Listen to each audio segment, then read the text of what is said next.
basic ataupun asas tentang faraid. Sekiranya seseorang itu dia ada anak lelaki seorang je dia ada. Satu-satunya anak lelaki dia ada. Maka anak lelaki ni akan dapat 1/1 ataupun 100% ni dapat kepada anak lelaki ini. Okey, 100% ni akan dapat kepada anak lelaki. Tetapi sebelum nak bahagi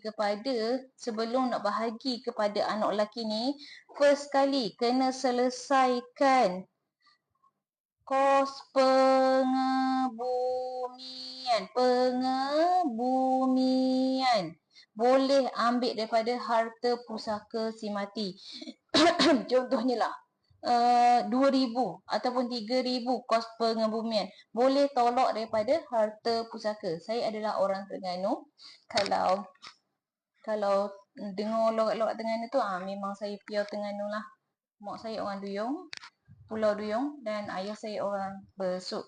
Okey, ini adalah kita kembali kepada topik kita. First kali kita kena selesaikan kos pengebumian. Walaupun dia satu-satunya anak lelaki yang arwah ada, tapi untuk selesaikan ini kita kena selesaikan hak-hak si mati dulu. First kena selesaikan kos pengebumian. Kedua, selesaikan hutang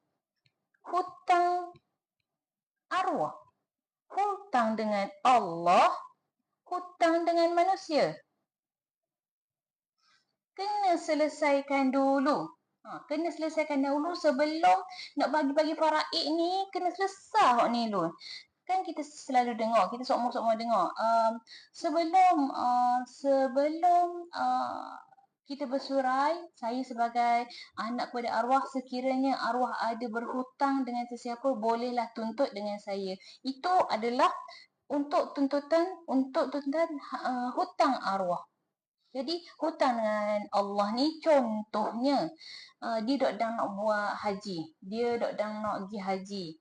Nama dia dah ada dalam listing, cumanya belum dipanggil dan dia telah dijemput oleh Allah Subhanahu Wa Taala untuk kembali kepada Allah.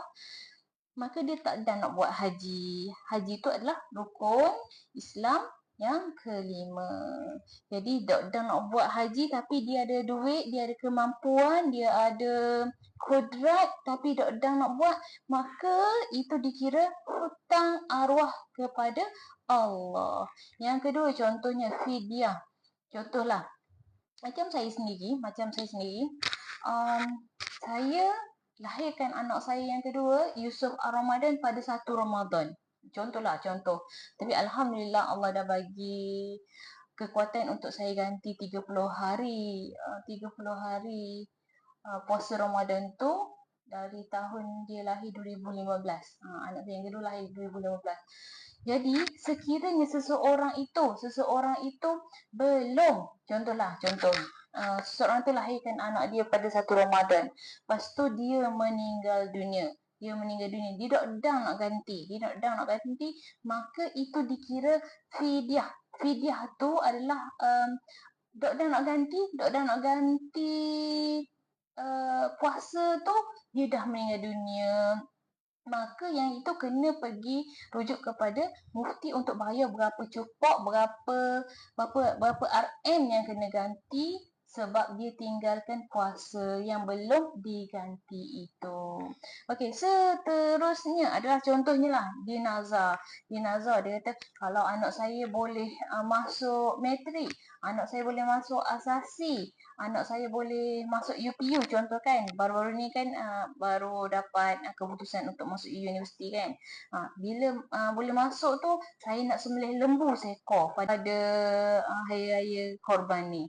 Okey, sebelum dia nak sembelih lembu pada untuk nazar dia kepada anak dia tu, dia meninggal dunia. Itu pun dikira hutang dengan Allah Subhanahu Wa Taala.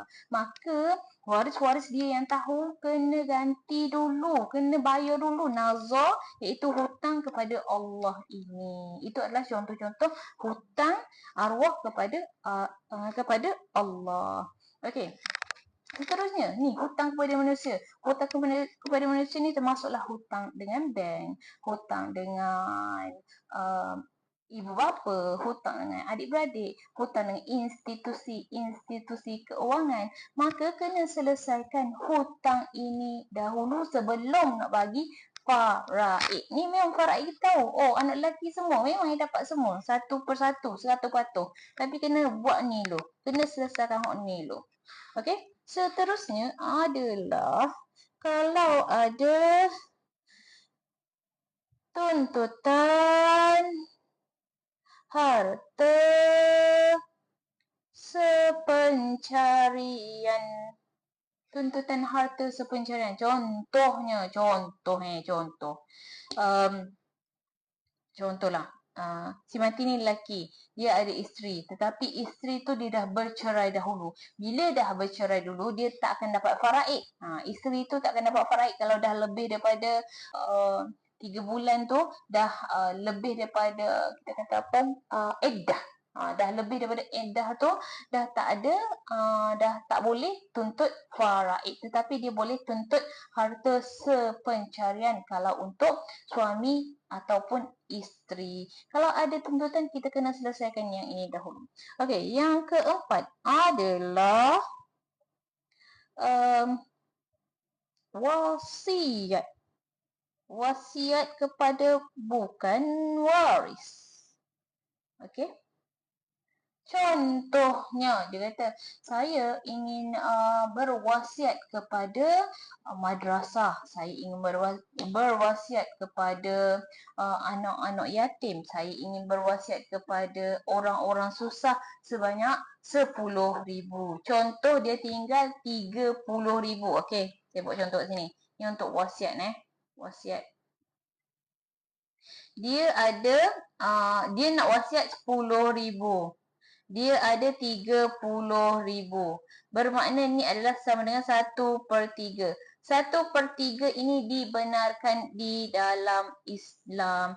Sebab untuk Islam, yang paling maksimum untuk kita sedekahkan, untuk kita buat amal jariah adalah sebanyak 1/3. Kalau lebih, kena dapatkan persetujuan daripada ahli waris faraid.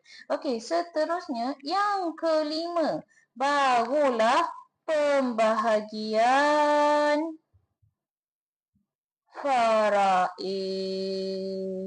Hak ni lah yang terakhir. Ni bukanlah faraid yang terakhir. Ini kita selesaikan 1, 2, 3, 4 ni. Kita selesaikan hak-hak si mati dulu. Kita selesaikan untuk urusan orang yang telah meninggal dunia dulu.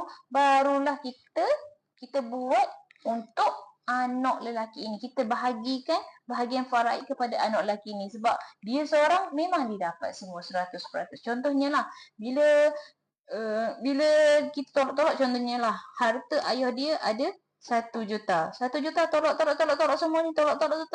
Ada 800,000. Maka 800,000 ini akan dapat kepada anak lelaki ini. Tapi kena selesaikanlah yang ini dahulu. Okey, saya harap tuan-tuan dan puan-puan, tak nampak rupanya. Saya harap tuan-tuan dan puan-puan jelas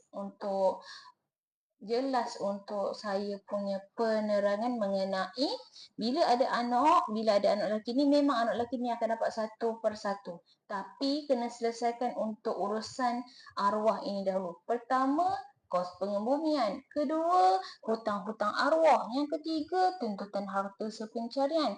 Yang keempat, wasiat kepada bukan ahli waris. Yang kelima, barulah bahagi bahagian faraid ini.